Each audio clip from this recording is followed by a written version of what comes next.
So here I'm going to take you through my art process. First I'm going to start with sanding down my canvas, just lightly sanding it down, and then we add some watered down gesso. It preps your canvas so well and makes the artwork look so great at the end. So you must prep your canvas with several layers of gesso.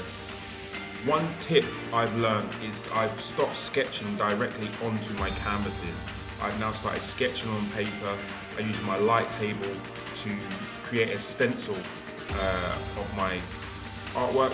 I then add that to some graphite paper to my canvas, transfer that over using a biro pen, and I get nice clean lines on my canvas, and it has made such a difference to my finished product on my artwork. So I definitely recommend using graphite paper and stencil transferring your images onto your canvas rather than drawing directly onto them. So now when I've started adding my paint, I like to do really thin layers. So I'll take my acrylic paint, I'll thin it down with some acrylic thinner, and I'll add loads of thin layers and just build up that color bit by bit by bit. I found that this leaves a much more vibrant color.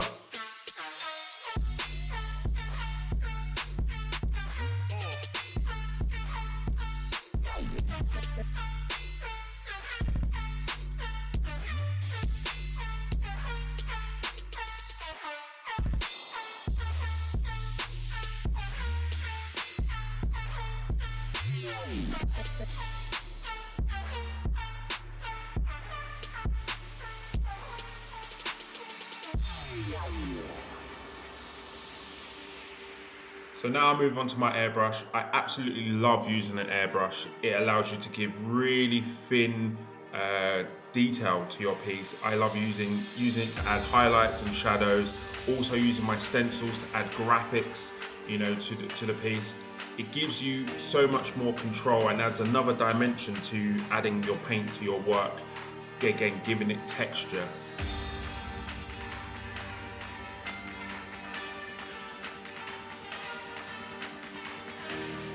Again, with this piece, I really wanted Iron Man to have a really distressed look, so I added loads of thin layers, dabbed it out, made it look really rough and scratchy, just to give it that texture that he had been through the wars.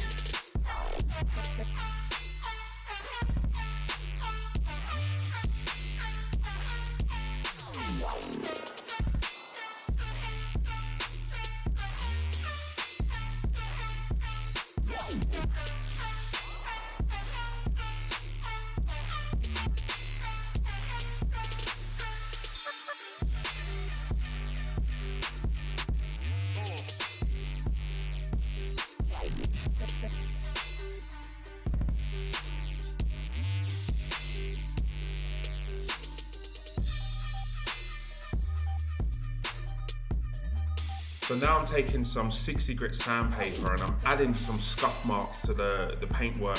This gives it like those kind of scratchy look, and then I'll add a really thinned out paint to it, which then fills the gap, takes away the white, and then adds the color back to it. But when you look at it close up, you can see that there's scratches, that gives it that detail, that texture that I really was looking for.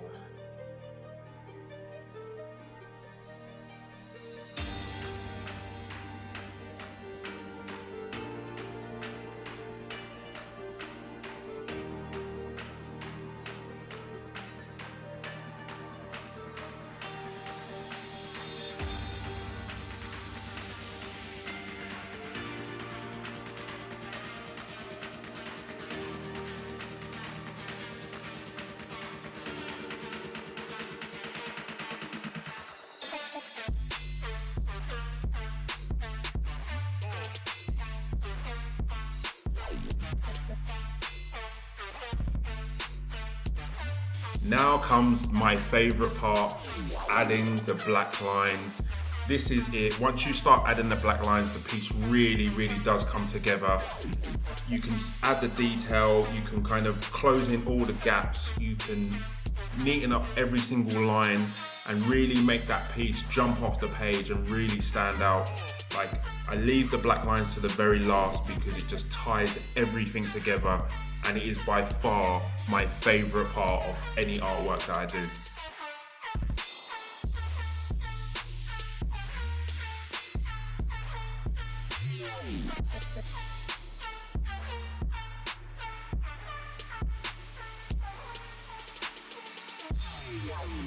And there you have it, the finished result, Iron Man Endgame commission.